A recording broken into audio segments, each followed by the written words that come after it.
c'est une première fois pour moi. Je trouve que c'est un lieu très stimulant pour parler d'évaluation qui mêle à la fois des regards académiques, des regards de praticiens.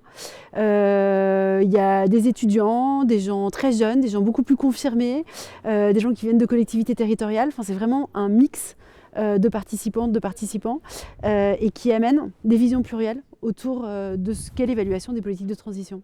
Moi, je parle avec ma casquette de chercheuse spécialisée sur les questions d'action publique.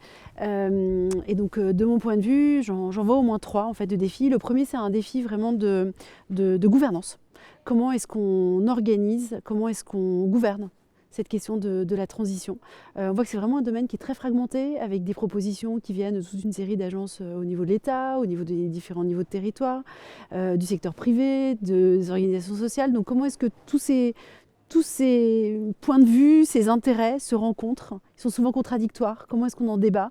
Comment est-ce qu'on se met d'accord sur les buts, sur les moyens, sur le rythme? Donc premier enjeu, c'est celui de la gouvernance. Le deuxième défi, c'est quand même de clarifier les objectifs. Ces objectifs sont quand même pas très clairs, ils sont ambigus, parfois on parle de neutralité carbone en 2050, parfois on parle des limites planétaires, parfois, enfin voilà, tout ça n'est pas très clair, ni d'ailleurs très articulé avec les 2 autres défis que vous avez mentionnés tout à l'heure sur les transitions démocratiques et les enjeux sociaux. Comment est-ce qu'on articule à la fois ces enjeux écologiques, les enjeux démocratiques et les enjeux sociaux? Pour moi, c'est le 3e défi. Donc voilà, la gouvernance, clarifier les objectifs et puis articuler les enjeux du point de vue écologique, social et démocratique. L'idée qui m'a le plus intéressée ce matin, j'en ai entendu plein, hein. Il y avait beaucoup de choses qui ont été amenées, mais celle qui m'a le plus intéressée, c'est celle qui vient des collectivités territoriales et qui est une demande de faire le lien entre les discussions sur la transition écologique, sociale, démocratique et la question de l'aménagement du territoire.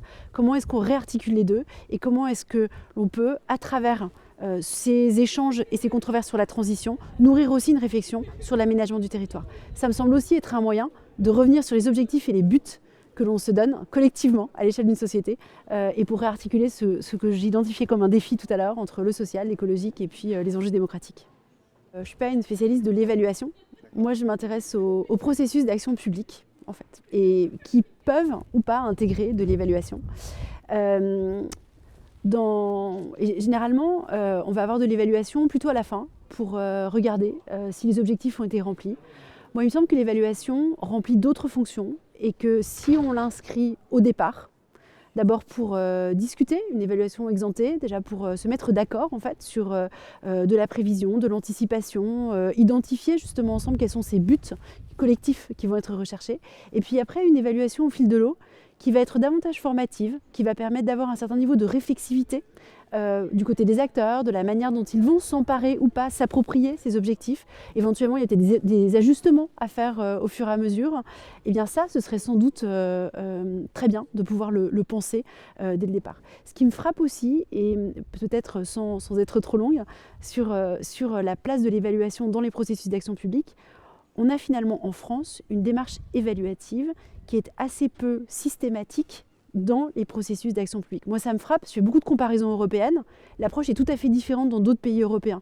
Et donc, il me semble que dans le contexte français, c'est un petit peu un parent pauvre, ça n'est pas toujours pensé, certainement pas en amont, parfois au fil de l'eau, mais surtout quand on a des problèmes et pour résoudre des conflits, mais pas tellement dans une démarche de réflexivité. Et puis à la fin, on va venir chercher l'évaluation pour souvent faire de l'impact et de la mesure d'impact, mais ça n'est sans doute pas suffisant de manière à pouvoir contribuer à l'amélioration et à la qualité des politiques publiques par la suite.